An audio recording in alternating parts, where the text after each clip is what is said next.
So before we start, have you ever had trouble coming up with the ideal Father's Day present? Well, I got you covered though. I've teamed up with The Ridge to offer you a simple fix. With their extensive Father's Day sale, which includes the Ridge wallet and key case, Ridge is making giving easier than ever. The Ridge wallet maintains its ultra slim profile while expanding to hold up to 12 cards in cash. This is a little bit of an over-exaggeration, but look. It's like a wallet sandwich. It's made with ARPANET blocking materials and is available in over 30 different styles. Not to be forgotten is the Ridge key case, which neatly conceals up to 6 keys and stops the annoying jingling thing. This is tried and tested. You can't go wrong with over 3 million customers and 50,000 5-star reviews, so don't just take my word for it. Enjoy a lifetime warranty and 99 risk-free days of use. Use my link ridge.com/Masako to find the ideal Father's Day gift and get up to 40% off through June the 15th. Thanks to Ridge for sponsoring this video. Enjoy your shopping. Over the next 7 years, since future Buller/Bando's antics, which almost threw the entire world into jeopardy, the Saiyan brothers did not take this time to basically do nothing. Instead, they took the whole shebang with Cell very seriously, and decided they had to keep their feet firmly on the gas all the time. Now this meant long times training and getting increasingly stronger, refining their Super Saiyan 2 power to the point of mastering it wholesale, as well as ensuring that their children, Kiaro and the present Buller, would also be able to gain the Super Saiyan power for themselves. Of course, Chi-Chi and Bulma were concerned about their offspring spending so much time fighting with their fathers instead of focusing on their studies because, you know, they have a life on Earth to live. But the Saiyan men were aware of this, unlike the original, and Raditz offered to look after their study material in between breaks from fighting. Yeah, okay, Chi-Chi bought this, but the children didn't like this though, since they would rather spend their breaks, well, resting and recuperating from all of the training. But nevertheless, they were both fired up to learn the mysteries of Super Saiyan properly, especially Buller. After seeing her future self get so strong, yet so obsessed with her future, she was keen to not make the same mistake. Become the best version of Buller that any timeline had ever seen. She had worn the bandana bestowed by Bando practically every single day and wearing it with pride. Kinda to the point where it seriously required washing on many occasions. Bulma knew how much this thing meant to her daughter, but she also knew how much good hygiene meant to basically everyone else. Now, during these training sessions, Kiara and Buller grew quite close. Not like that though! They had rarely got much time previously to probably get to know one another in their tweenage years. And now, because of all of this training going down, this turned out to be, well, the perfect opportunity to actually have some family bonding going down. Kakarot and Raditz found this to be beneficial too, especially since Chi-Chi was now pregnant with their second child, and them spending time away from home meant that she could now focus on resting and nesting without interference from all of the frantic training going down amongst them, because yeah, there would be a lot of clear up having to do afterward, and she didn't want to do that. If you're going to be training, go and do it somewhere else. And another thing that Raditz felt was right for the kiddos to receive was some guidance and wisdom from the very same person that gave Raditz shelter all those years ago when he first arrived on Earth, Grandpa Gohan. Now, in the forests of Paozu, Grandpa Gohan had been quite content with staying away from the group mostly, on the periphery of events transpiring around him. Since Raditz first went off with Bulma all of those years ago to look for the Dragon Balls, his adopted space son had checked in every now and again, but Grandpa Gohan was keen desperately not to be dragged into any of the action, wishing to remain at peace and to live out his days in solitude amongst the forests of Mount Paozu. I mean, after all, that's why he'd come to the forest in the first place. I knew from the start that you would be a whirling dervish, my boy. But those days have long since departed for me. They are your days to have. But in recent months, things had started to go down a little bit. Gohan had started to deteriorate in terms of keeping up with his daily routine. Old age, even for a trained and studied master of the martial arts, and not to mention physical health, was starting to rear its ugly head.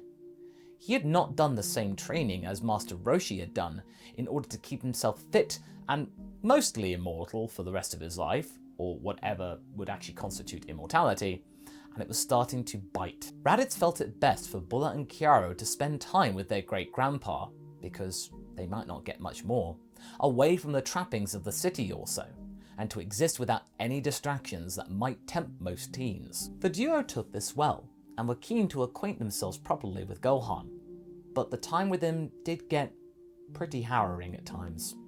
His decline was more pronounced than previously thought. Helping out with chores was fine, all of the physical stuff, that was to be expected. But the moments of mental cloudiness and listlessness, staring into space, that was not expected. It was like he was starting to lose his sense of self. The kids found it very, very terrifying. Raditz had contacted the doctors when this first went down a couple of years ago, but Gohan resisted all of this ferociously, not wanting medical science to artificially keep him alive any longer. I've had a good life, my boy. If fate is to take me like this, then so be it. And no using the Dragon Balls either. I know what you lot get up to. The Saiyan had no choice but to respect his grandpa's wishes. So, in a compromise, Raditz would visit more regularly and maybe offer some tech to aid in his routines. But Gohan rarely used these items. Only on the really bad days would he succumb to the temptations of modern technology. Sometimes Buller and Chiaro questioned Raditz's decision, because basically all of this was just looking after an old man. However, on the days when Gohan was good, his mind free, his training and insights were remarkable. On these days, these were the most fulfilling and enlightening for the youngsters. In the end though, Gohan did pass away from the rigors of old age and dementia, but he was not alone when it happened. His boy was there with him, just like the old days. He, Chiaro and Buller watched over the master as he slowly drifted off to the other world, happy and content. His mind no longer cloudy and hazy. No, up there, he could be at peace once more. Of course, they knew that. He was still there in spirit, up there with the likes of King Yama and the like, from what Kami had told them. But this experience of seeing somebody they loved die, in this sense, was still of a somber affair. Goodbye, Gramps, and thank you. Not long after that, Chi-Chi and Kakarot had their second child, a boy.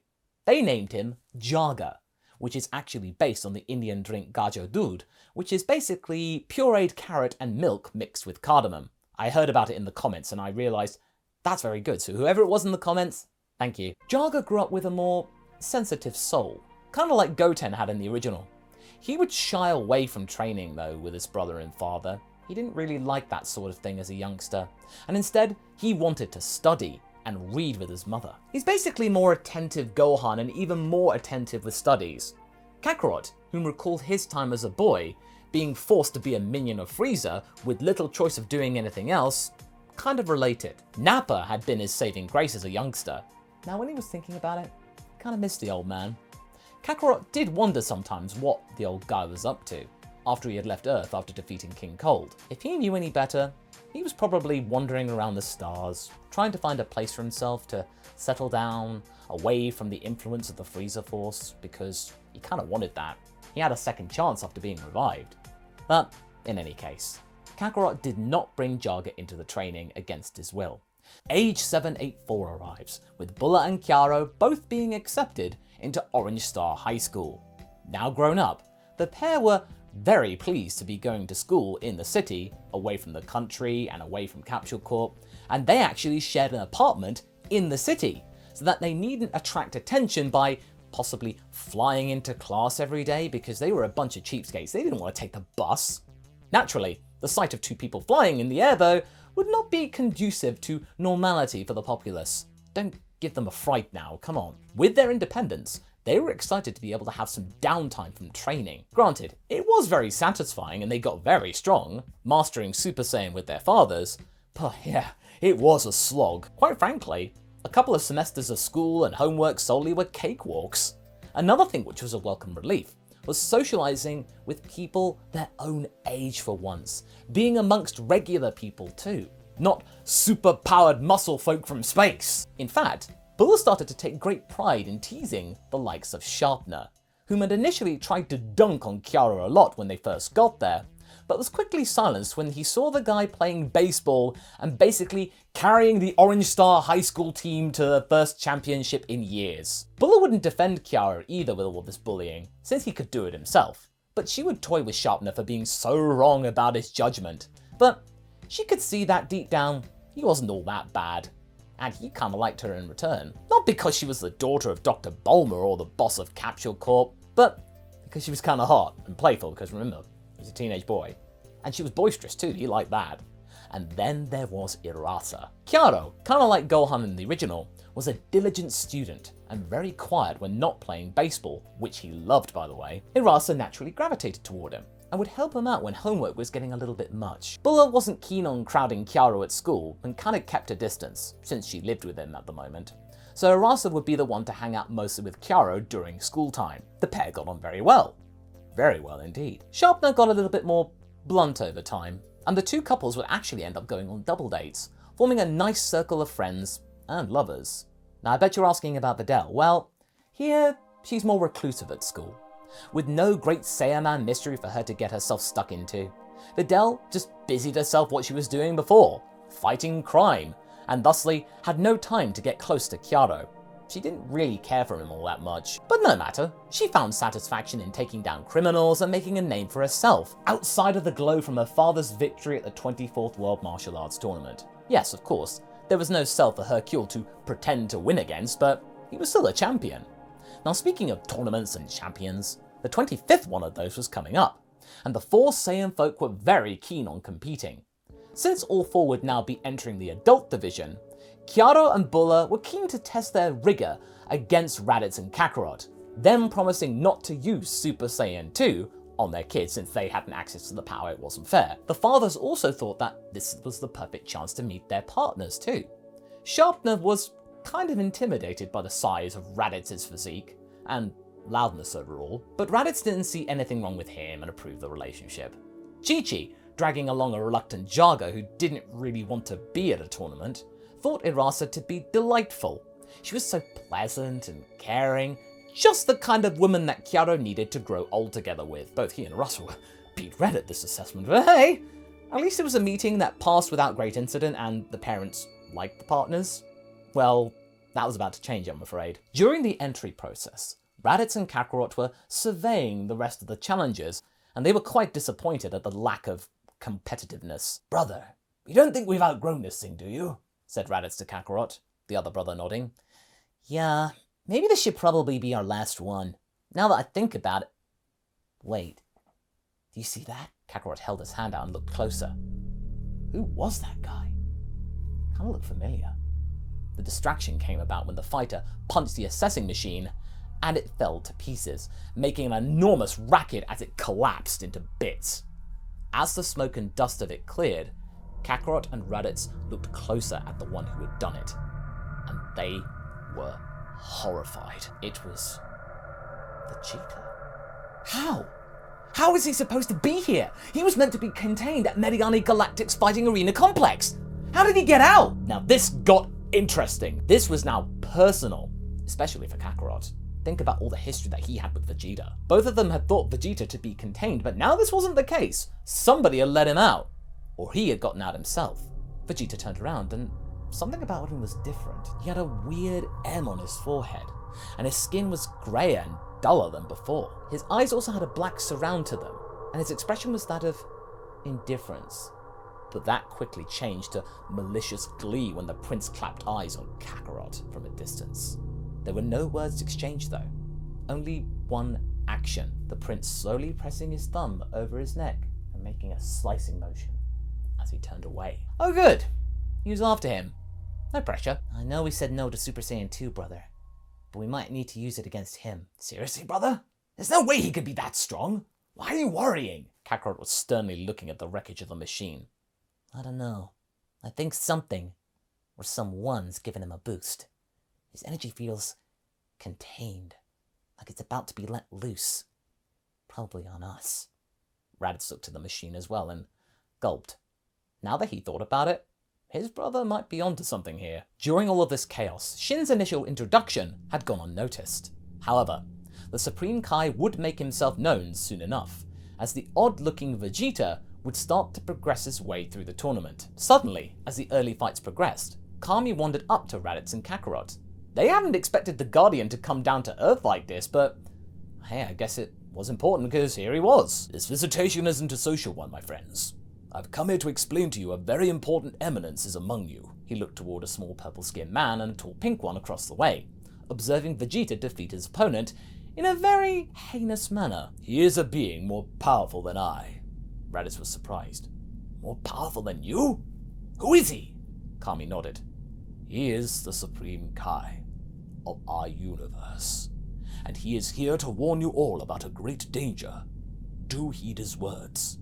Now excuse me, I must allow him to explain his reasoning himself. Good luck, my friends. The Guardian smiled before disappearing from view. Sure enough, Shin and Kibito arrived and explained what they were doing here. I understand you two are the strongest fighters on this planet. Good. I am glad to see two Saiyans that fight for a noble cause, because that one over there is quite frankly the opposite. I believe you are familiar with him. Kakarot nodded. Yeah, that's Vegeta. But what's with his look? He doesn't look how I remember. Shin shook his head. That's because a terrifying power has consumed his very being. He has been granted phenomenal cosmic strength from a creature who dates back millions of years, the ancient wizard Babidi, and he is here to use this Vegeta to unleash a horrific beast on the universe, one thought to be locked away forever. I need your help to ensure that that doesn't happen, Shin said with sincerity. Well, the brothers didn't need telling twice. They were more than happy to take out Vegeta a second time, and this Babidi, whoever he was.